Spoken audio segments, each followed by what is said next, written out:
Hi, you're very welcome to Kenny's Bookshop. It's Irish Book Week, and we are really excited that as part of Irish Book Week, we're talking to the Laureate for Irish Fiction, Sebastian Barry, one of our great writers. So, yeah, we're really looking forward to talking to him today.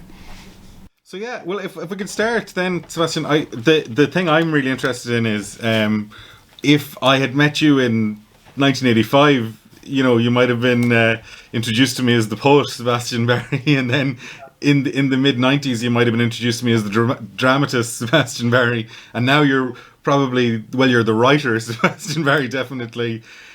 To confuse myself and everybody else. And I just wondered, well, first of all, do you still write poetry? Because I know it was a 2003 or four, New Island published some poetry, and I think I could be wrong, but I think that was the Yes, last book.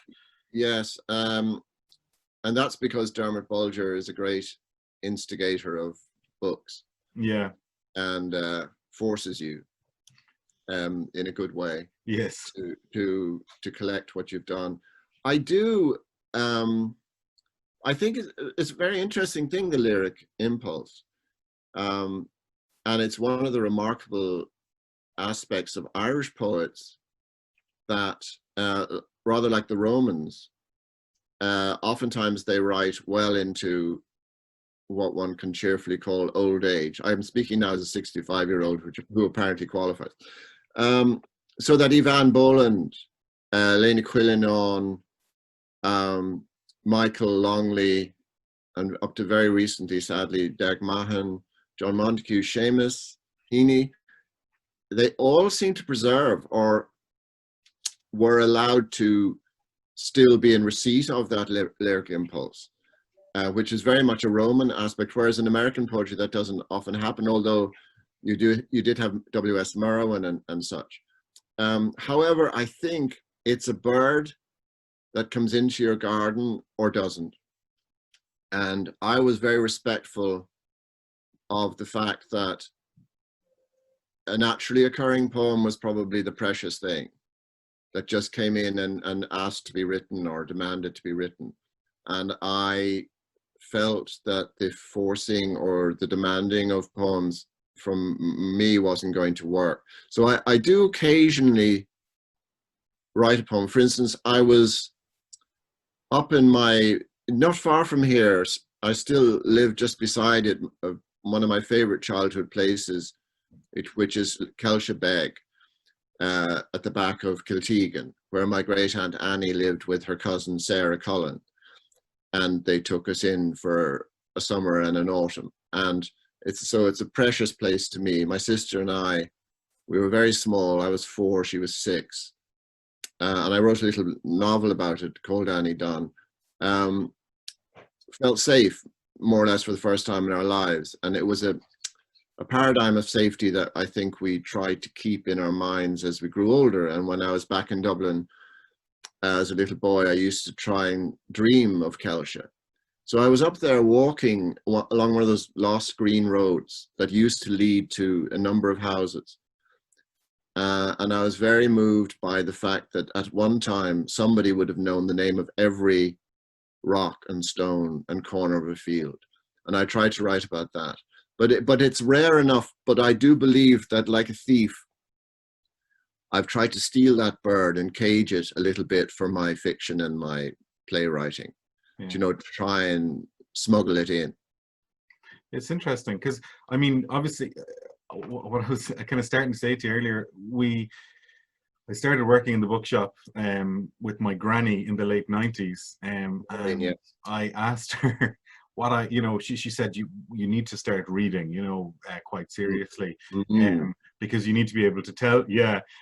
Well, and in fairness, everybody in the family is extraordinarily well read in Irish literature. Irish literature would have always been the dominant theme in the bookshop, and so I asked her who I should read and who I should collect, and she said John McGahern and Sebastian Barry, because the whereabouts of Aeneas McNulty had just come out, or it was recently out, and I suspect she had her own impulses for both. John McGahern was from Leitrim, as she was, and Annie, she didn't need much to wave the flag there. But I remember reading Aeneas Minuti, and it was fascinating because it was the first book that I'd ever read which demystified, I suppose, the revolutionary narrative, the War of Independence narrative. And it wasn't it was far obviously from a hagiography, but that wouldn't have been uncommon, in Irish narratives, whether politically, socially, or in literature. I mean, it's been a relatively common theme, I suppose, throughout your literature, kind of.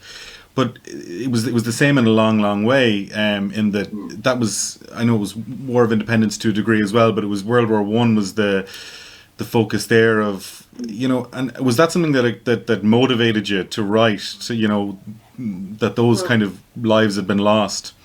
Well, one of the interesting problems for me as a little boy coming back from being in London for a few years with my parents, and acquiring London accent, like that, was sort of to become Irish again.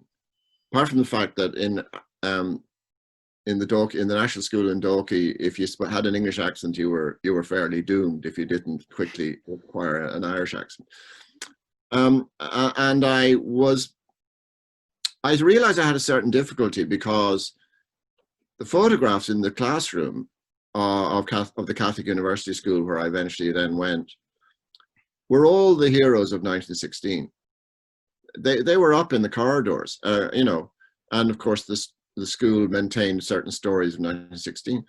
My painter grandfather, Matthew Barry, had been a student of art actually in Dublin during 1916 and came out to fight in some way that he would never talk about.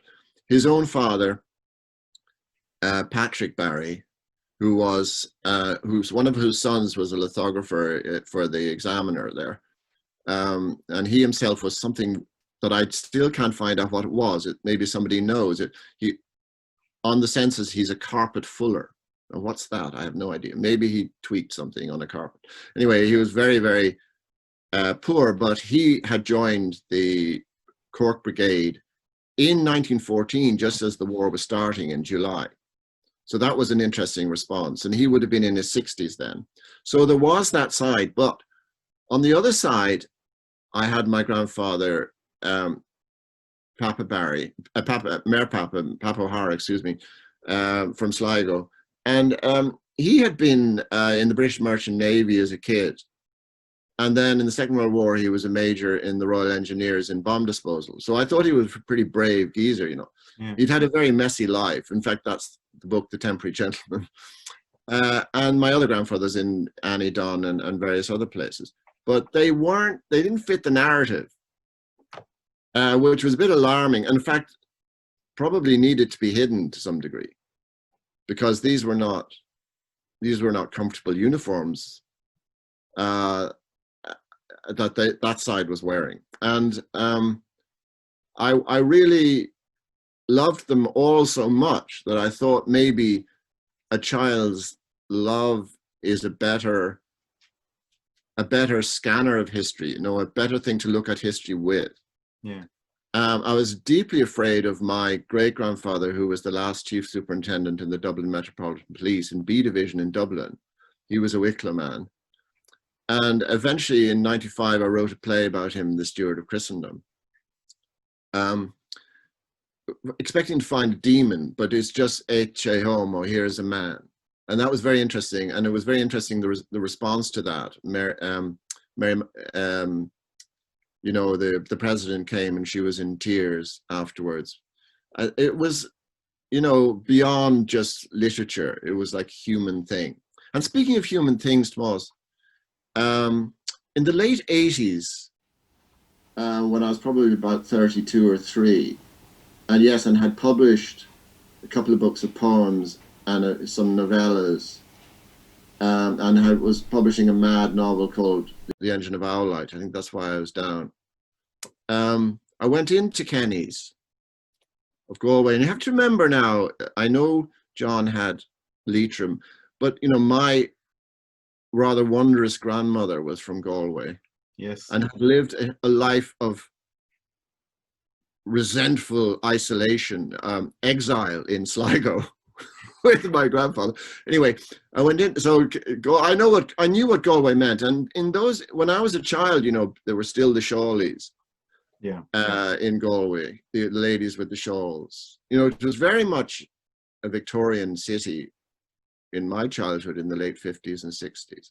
So in I went, and there was a rather impressive person behind the desk, Mrs. Kenny. I wouldn't dare refer to her by her first name.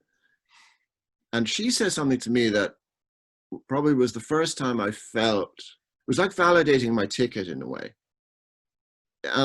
She may have said it to numbers of people, but you know, it's only said to you in that moment.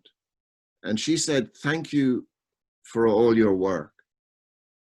Now, to say that to a young writer, just walking in off the street, the fact that she recognized you and knew the whole adventure and challenge of trying to make a go of it as a writer was overwhelming. I remember standing there in front of her, feeling quite dizzy. And it's just that whole nexus of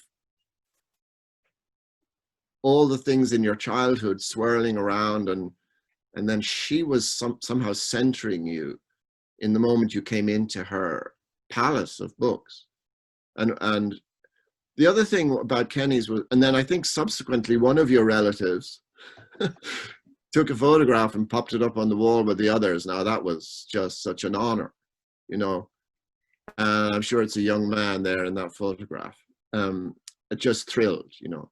Yeah. The thrilling of writers, Tomás, is a occupation that should be, you know, undertaken by booksellers. And in her case, she just knew how to do that. It was a sort of elegance. I felt a bit like Growing Your Whale meeting Queen Elizabeth, you know.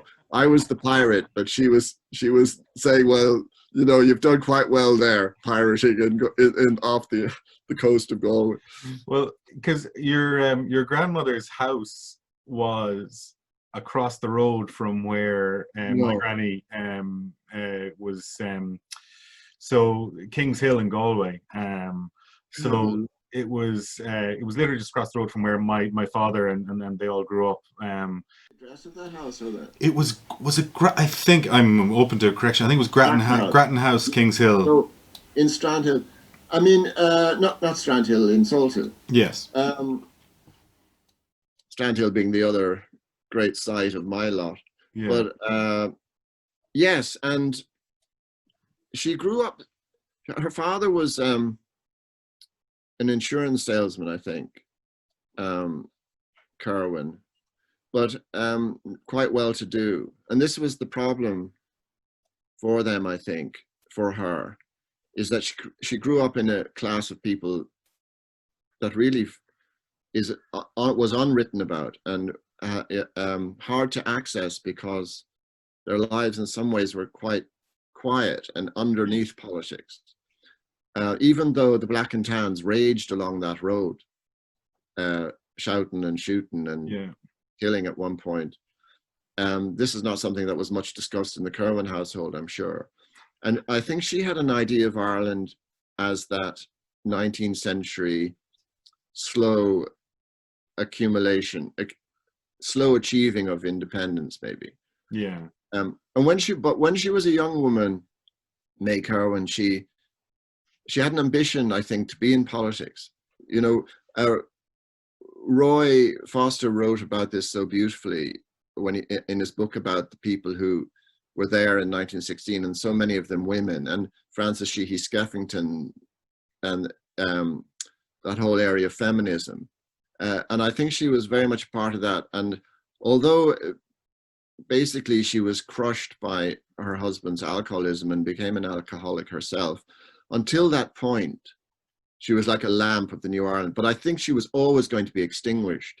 If it hadn't been alcohol, it would have been just the mere ferocious womanlessness and anti-woman attitudes of the time. Yeah.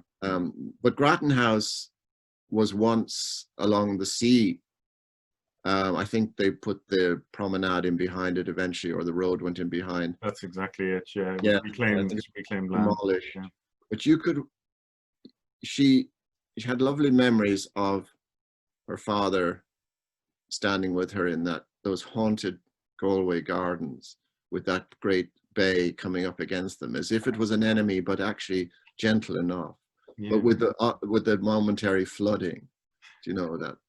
I just find, I mean, you talk about poetry. I think those things are poetry without being put into poems. You're almost a poster child for COVID problems, in that your book and your play were both COVID casualties, for want of a better way of putting it. They really were, Tomás. At the start, I mean, it must have been a real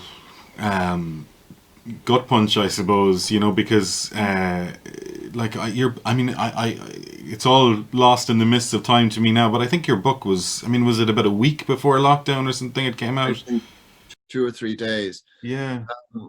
Well, you know, my immediate response was to get out the Marcus Aurelius philosophy and be a bit stoic about the whole thing. And also, as maybe is demanded of us in an emergency, to look about us and really try and see it for what it was.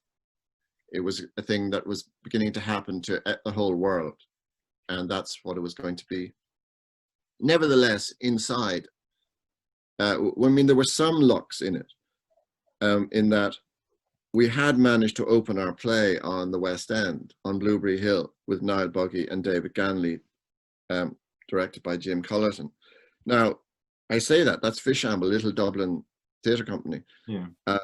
They'd never been on the West End. I had never been on the West End. The Stewardess Christendom was in the Royal Court, which is not the West End, and or maybe is sort of.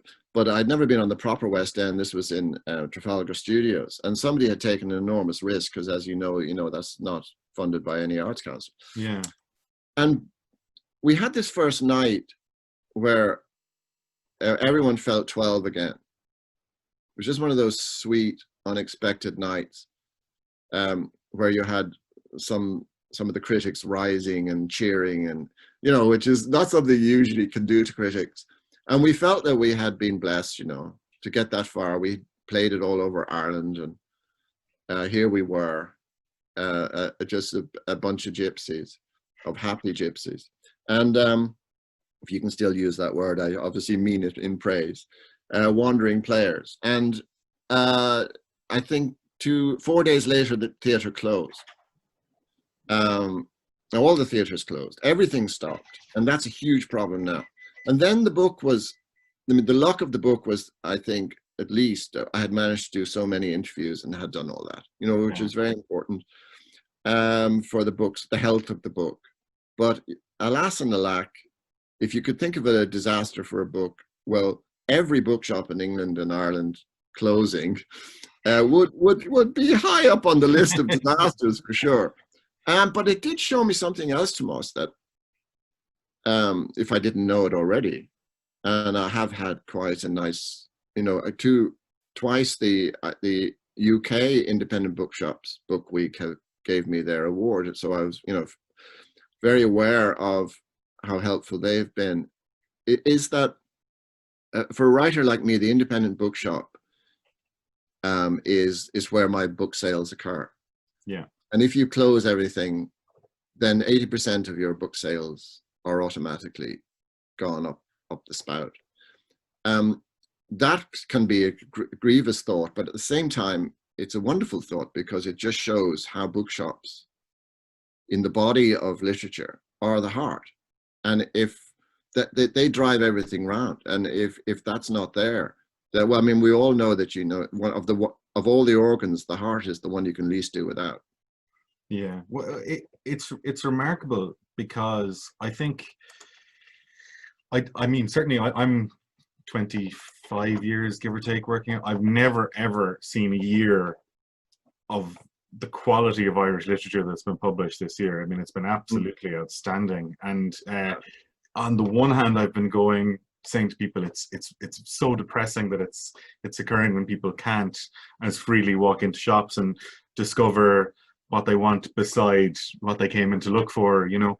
But on the other hand, there's been a lot of reading going on at home, and I think people have been exploring things they may not have. I mean, we sold a lot of War and Peace and Ulysses and, you know, all these books that people planned to get around to but never had early on. But fiction sales in particular went through the roof. We sold almost no nonfiction for about 2 or 3 months.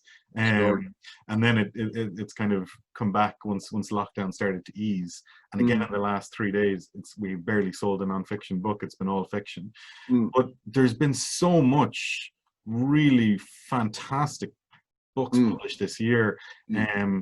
And like I say, I think it's sad in one way, but on another way, there has been a platform given because people are so conscious, I suppose, of COVID, you know, almost kind of taking over the traditional role bookshops would have, but also, you know, the ideas that writers would have. People have been trying to give them platforms in whatever media they can. And there has been just, you know, it really, I mean, I don't know what you think of it, but I think it's been a remarkable year.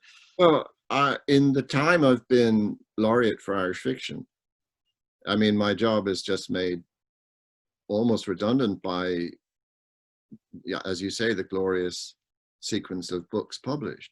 And I'm coming to the end of my 3rd year.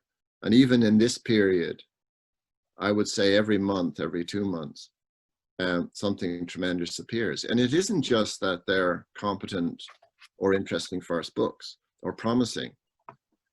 People are hitting the ground running at an Olympic standard, you know? Yeah. I mean, if they were tennis players at Wimbledon, they'd be shocking the pundits by beating the big stars. And I mean, in the first while, I just have a little list of people here, because Claire Louise Bennett, I think, is a Galway person, I'm not quite sure. Claire Louise Bennett, Danielle McLaughlin, whom I actually worship, to be honest. Nicole Flattery, who I believe is a beautiful citizen of Galway. And then people like Yen Ge, who is the Chili Bean Paste Clan, Covry Madhavan, who wrote The Tainted, and the very extraordinary person, Malata Uche Okori, who I was just thinking about this morning, because there's some news that direct provision might be dismantled and something better put in its place. Hopefully. She spent 7 or 8 years in direct provision and wrote this book, This Hostile Life. And I did one of my laureate podcasts with her. A very, very extraordinary person, and a very clear indicator that that I would say the vast majority, if not all, people in direct provision are extraordinary souls, and it would only be of immense benefit to Ireland to get them in, as it were, completely and properly as soon as possible. Yeah. This year alone, Anne Enright just knocked it out of the park with actress Emma McBride, Elaine Feeney, Niamh Campbell, This Happy, which is really quite an extraordinary book. I'm looking at other, Helen Cullen here, The Truth Must Dazzle Gradually, which really hit home with me, because it's, although it's really about motherhood, there's a sort of element of trying to dissect and understand the dynamics of depression, which is hits close to home with me. But just since you did mention, well, and the book that nearly, I just got so excited about Owen de Vardoon's collection of Minker, or Traveller Tales, Why the Moon Travels, which is Skeen Press. I mean, I just thought this is a revolutionary book, where not only is he a pristine writer and has retold these stories perfectly, the interconnecting material is very poignant, and I thought it is a very radical book. I think it's a book that should be everywhere and should change the way the more I mean, I don't want to be disrespectful, but people who have prejudice in any way would find this is a vaccine for their stupidity. It is a very important book. On another note, I was thrilled that Kathleen Watkins included in her recent, The One for Everyone, which is a book of her favorite poems. She wrote to me and said, she said I had given her a poem written about Eamon Kelly, the actor, years ago, and I had handed her the manuscript in the Abbey, she said. I didn't even remember this poem, and she put it in her book, but it's a lovely book, One for Everyone too. That's Gil, isn't it? Yeah, it is, absolutely. Yeah, Gil have, I mean, they've knocked it out of the park this year with their. And it's interesting to say, because a lot of the books that you cited there, or a lot of the writers that you cited there, they're published by small, new, emerging presses. Absolutely. You know, and I mean, like, I was looking at, you know, your early books. You were published by Dolman, you know, the wonderful, amazing Dolman, and Raven Arts. Ian Miller, yeah, and there's, you know, it's not that there was ever an issue with Irish publishing, but obviously for a lot of time, people had to go, if they were going to make it big, they went to, particularly with fiction, they went to the UK. I don't think it's as much the case now, and it's really enabling Irish literature at home. It wasn't so much that you had to go to England, is for any other reason. The only reason you did was distribution. Yeah. You simply couldn't make a living. I mean, if you were going to have babies, as we did eventually, and it was Astone, being made a member of Astone at the age of 33, that actually saved my bacon there. Because even going to England, The Engine of Owlite, which was a mad novel I published, you know, didn't sell 10 copies. So there was that trek invalidated. But at the same time, Tomás, in the 80s, I had a book with Seamus Cashman at Wolfhound Press, and he had the inspiration to have as his editor Frank McGuinness. Now, this is Frank McGuinness before, as it were, he turned into this Falstaffian Shakespearean glorious beauty, and seemed to expand to fit his fame in some strange, like a Russian actor, actually. But Frank's talking to me, he was sort of my first editor, really, was really very, very, very helpful to me. And so that was Irish publishing. And then the very mysterious Writers Co-op, which by then was probably in a bit of a quandary. But at the same time, you know, MacDara Woods and Leyland Bardwell were the sort of receivers there, and incredibly helpful. Now, we're talking about the clippings of tin. I think I got £100 for a little book called Marker's Garden. I probably got 400 quid from lovely Liam Miller at the Dolman Press for a book of poems, which was unheard of, because the Arts Council very generously were giving them grants. But to go down to Madrath and go into the fabled workroom of Liam, he was in his 50s then, you know, with his, you know, his beard and his gravity and his humor and his kind of no prisoners taken conversation about other Irish writers, which was wonderful, as long as you weren't the subject of that. Just the sheer thinginess of his workroom, which reminded me of my grandfather's painting studio, the French pencils. You know, there was that element of hands-on. And my own father, Francis Barry, when he was in his 20s, published with Liam. And in those days, Thomas Kinsella and whoever and himself set up their own poems in type. Oh, you know, wow. In Mount Street, yeah. I mean, that's an Irish press. But at the same time, I do have some envy for people with the Stinging Fly press and Tramp press, that they're in existence. Yeah. That would have been a wild cheering element to me as a young man in Dublin. And when I think of Skeen Press, which has published, I think, 2 books, if I'm not mistaken, but one of them is Malata Uche Akari and the other is Owen de Vardoon. Now, they may have published many others, but these are 2 incredible books. And to have that kind of incisive, almost detective-like understanding of writing is really rare. And it's part of this full-blown renaissance we're looking at. Yeah, oh, absolutely. I mean, people like Declan Reid and Stinging Fly and Lisa and Sarah in Tramp and others in Skeena say they have as much to do with, because they're the people bringing it to the fore. It's been remarkable. I mean, we're so lucky. To be honest, it's very difficult to keep up. You know, we were trying to come up with our Christmas list, for want of a better way of putting it, and it's like, who do you leave out? Because there's just been so much, and it's remarkable. Which is, I mean, part of the reason we're here and we're talking to you is because it's Irish Book Week, and it's obviously a bit of a depressing week to be having it, you know, in that we've had an axe hanging over our heads for the last 3 or 4 weeks, and it's finally about to drop. Lockdown 2.0 is about to commence, I suppose.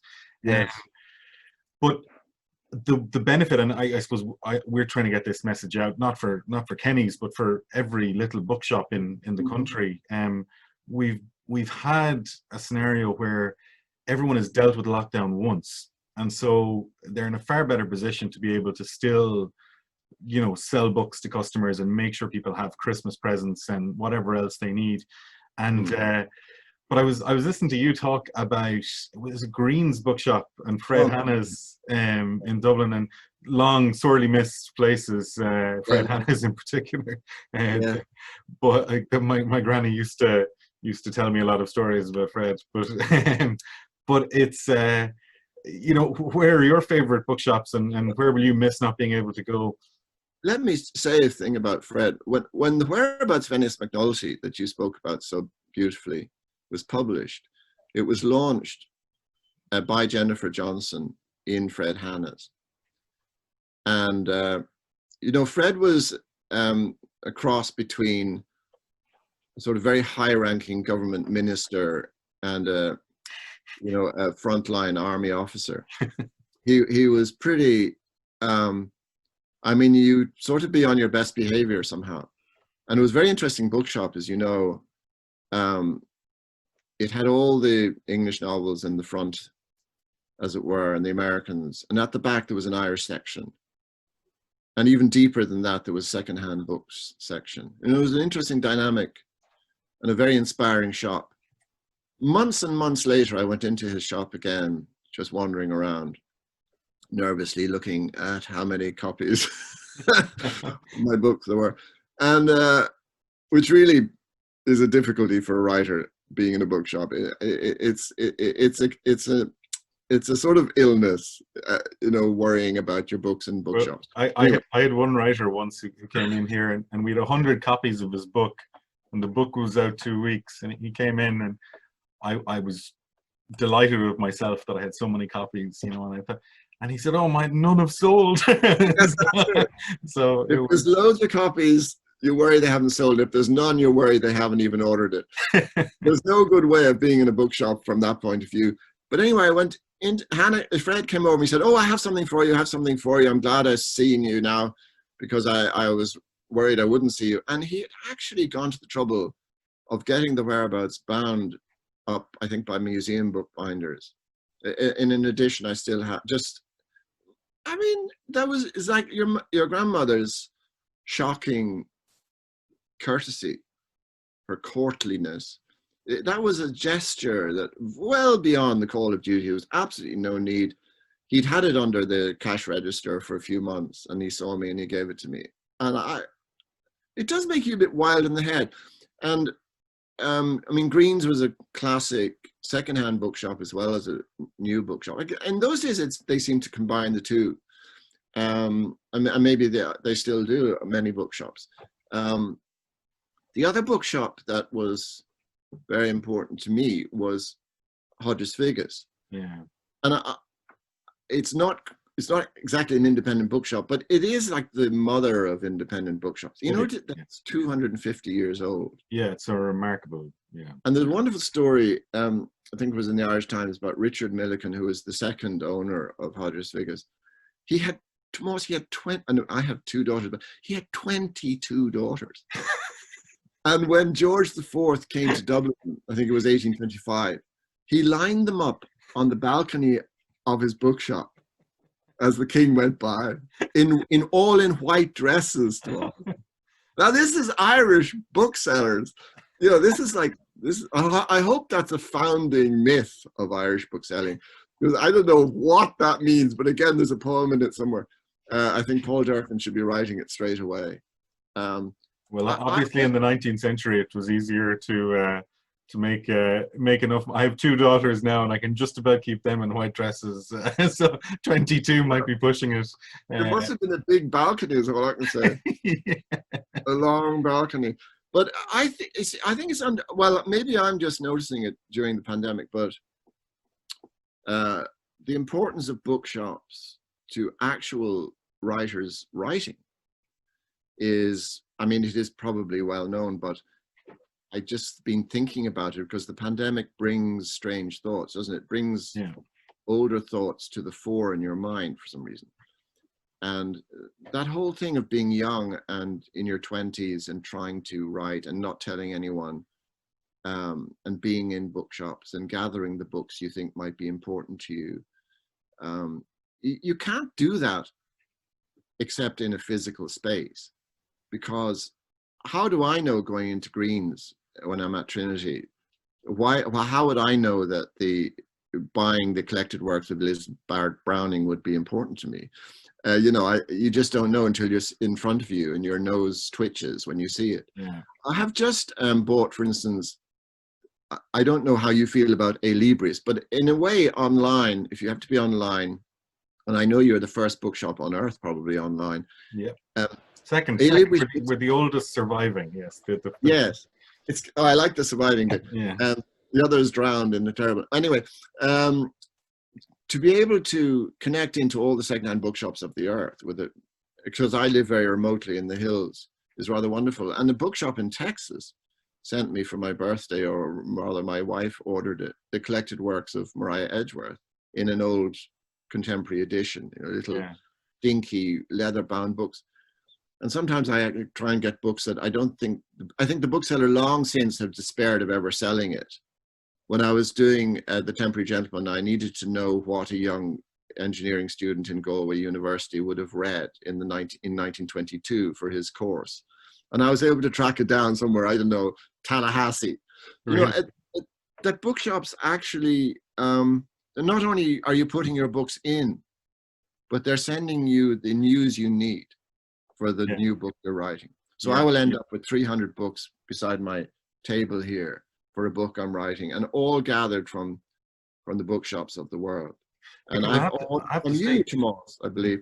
And I remember ordering a book from Kennys, and a book of mine had just come out, and there was a note on, you know, it's just the receipt, but you or somebody had written on it, congratulations on your new book, I loved it. I mean, you don't get that from booksellers in general. And is that sense of intimacy that actually, in the aloneness of the writer's life, makes you feel that you have compadres out there? Yeah, well, I think it's definitely a community. Obviously, bookshops can't survive without authors, and to a degree, authors probably can't survive without bookshops. And you know, it is great because nobody gets into either vocation to make a fortune, you know, and everyone does it because they love what they do. And part of what we love here, and what all our colleagues across the island love, is books and reading books, and then getting to interact with, you know. And I remember my dad tells a story about going over to Strand bookshop in New York in the 70s, buying books. We used to go over, or dad and his brothers used to go over and buy Irish books and then ship them back. Good Lord. And you would sell them, yeah. And but he said he was chatting to this gent in Strand who was working there, and he was treating him with this air of, you know, kind of as if he was a very important man, and Dad couldn't figure it out at all. And eventually the owner was bringing Dad for lunch, and Dad asked him why, and he said, well, he thinks you've met, you know, James Joyce and Brendan Behan and Yeats, and, you know, and they're his heroes, you know. And but it's true to say that for most people working in bookshops, it's writers who are the heroes and who are the the celebrities, you know. I think what we didn't realize, Tomás, was how interconnected the thing is. I mean, obviously, books don't exist, novels don't exist without the community all around them to inform them. Yeah. But how connected we are. I mean, publishers, I mean, obviously bookshops used to be the publishers. It was a Yes. publisher who gave Milton 100 quid for Paradise Lost. That's how it was. And indeed, speaking of Hodges Figgis, Alan Figgis was a rather interesting publisher in his day. Absolutely. Published Brendan Kennelly and Ivan Boland. And it's that sense again of almost like Secret Service, you know, going into places to identify things and identifying the person who might be, you know, the king of the or queen of the land eventually. You know, it's a very difficult task. But what I don't think we fully, I mean, what we need to keep saying is how one, it's not just we need each other or anything, it's just it doesn't exist without one of these integers.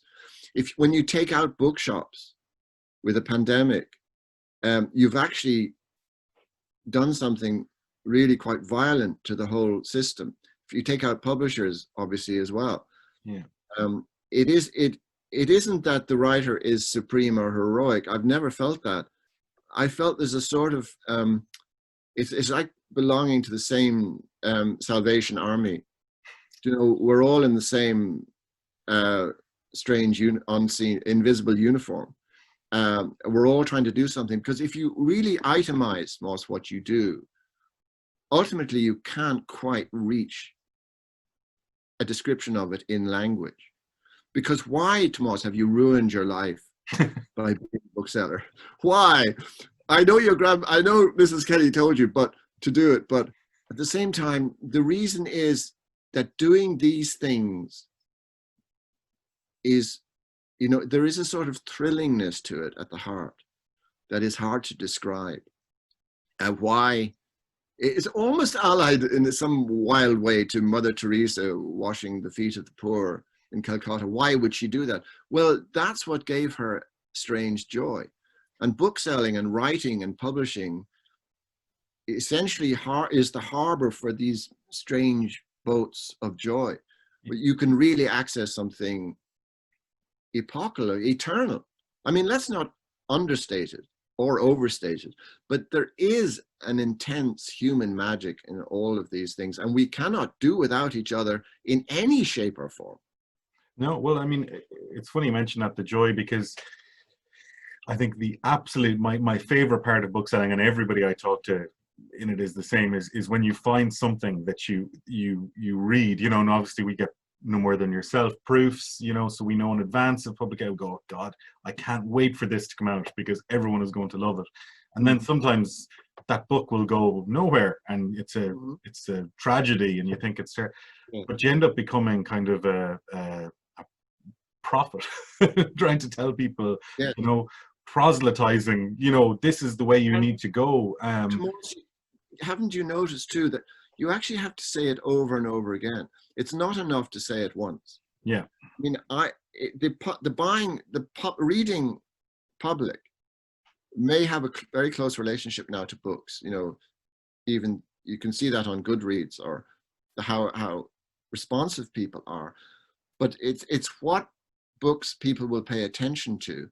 It's partly dictated by prizes, but it's also dictated by somebody repeating, that word of mouth where they repeat. But word of mouth can't just be said once. No. That's why I keep mentioning people like Malatu Uche Akari or Danielle McLaughlin. I mean, who, you know, she has won all the important things you can win, Danielle McLaughlin, and has received incredible accolades.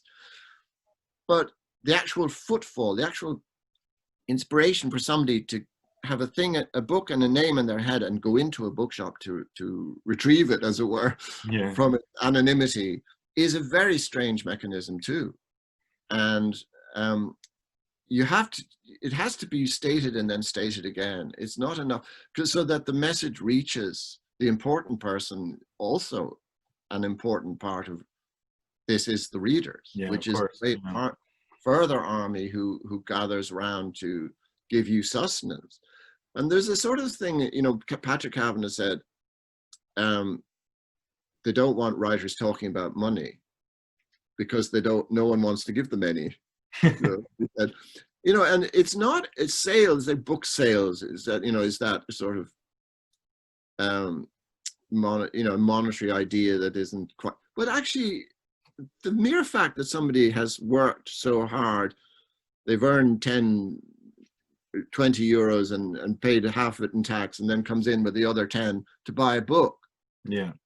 That's an amazing thing in itself. And when The Secret Scripture, for some reason, still, I have no idea why, sold in its first few years 600,000 copies, I was trying to imagine, Tomás, what does that look like?